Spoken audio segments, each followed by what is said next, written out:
আজকে করব হলো চিংড়ি মাছের কলাই ডালের একটা দারুণ রেসিপি। কলাইয়ের ডাল আমি প্রথমে ভেঙে নিয়েছিলাম। ভেঙে নেওয়ার পর পরিষ্কার পানিতে বেশ কিছুক্ষণ ধুয়ে নেব। ধুয়ে নেওয়ার পর তা সেদ্ধ করার জন্য দিয়ে দিলাম। অপরদিকে আমি চিংড়ি মাছ কেটে ধুয়ে সুন্দর করে পরিষ্কার করে রেখে দিয়েছিলাম। এখন এটা সাদা তেলের মধ্যে ভেজে নিব। আমি উপরের খোসাটা ফেলে দিয়েছিলাম চিংড়ি মাছের, যেহেতু ডাল দিয়ে রান্না হবে, তা খোলসটা থাকলে তা ভালো লাগবে না খেতে। চিংড়ি মাছটা বেশ কিছুক্ষণ ভেজে নিব ভালো করে। এর মধ্যে আমি দিয়ে দিলাম রসুন আর আদা পেস্ট। রসুন আর আদা পেস্টের কাঁচা গন্ধটা যাতে চলে যায়, এজন্য পেঁয়াজের সাথে ভালো করে ভেজে নিব। এখানে একটার মতো টমেটো আমি কেটে রেখেছিলাম, এটা দিয়ে দিলাম। সব কটা চিংড়ি মাছের সাথে ভালো করে ভেজে নিব। কলাই ডাল সেদ্ধ করতে দিয়ে দিয়েছি। এখন এখানে আমি অল্প কিছু হলুদ দিয়েছিলাম ফুটানোতে। এখন এখানের মধ্যে মশলাতে দিলাম তাও জিরা গুঁড়া, মরিচ গুঁড়ো, হলুদ আরও কিছু সামান্য দিব। এখানে লবণটাও দিয়ে দিলাম। সব কটা ভালো করে মিক্সড করে নিব, কষিয়ে নিব ভালো করে।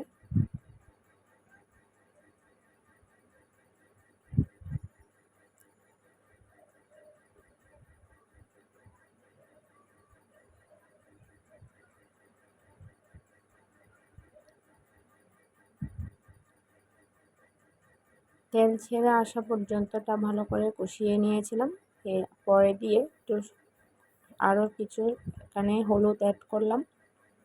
ডালের মধ্যে সামান্য দিয়েছিলাম, এজন্য এখানে অল্প করে দিলাম কষানোর মধ্যে।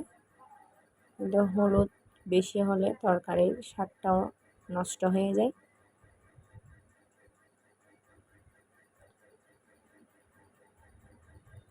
এটা একটা দারুণ রেসিপি। মাছের মাথা দিয়েও কলাইয়ের ডাল ভালো লাগে খেতে। আরেকদিন মাছের মাথা দিয়ে রান্না করব কলাই ডাল। চিংড়ি মাছ দিয়ে আমার বেশি ভালো লাগে। ডালটা এখন এখানের মধ্যে দিয়ে দিব। খুব সুন্দরভাবে সিদ্ধ হয়েছিল, আরও একটু সিদ্ধ হবে। ভালো করে এখানের মধ্যে এটা মিক্সড করে নিচ্ছি। এখন যেখানে যে পাত্রের মধ্যে ডাল সিদ্ধ করেছিলাম, এখন এটা ওখানের মধ্যে ঢেলে দেব।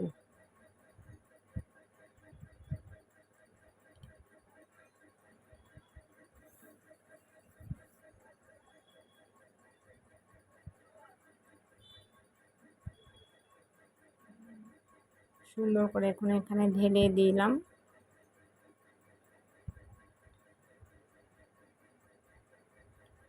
দারুণভাবে ডালটা সেদ্ধ হয়েছিল। তা ভাজার সময় একটু খেয়াল রাখতে হবে যাতে বেশি ভাজা না হয়ে যায়, বা বেশি যদি এটা ভেজে নেওয়া হয় তাহলে এটা একটু ফুটতেও সময় লাগে।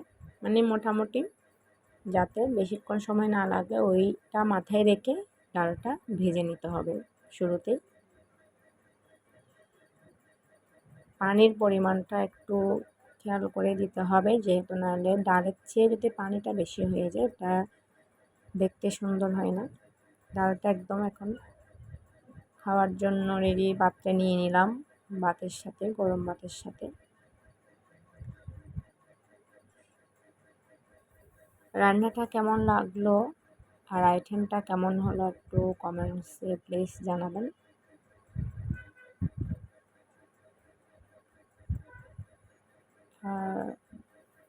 মজাদার একটা রেসিপি।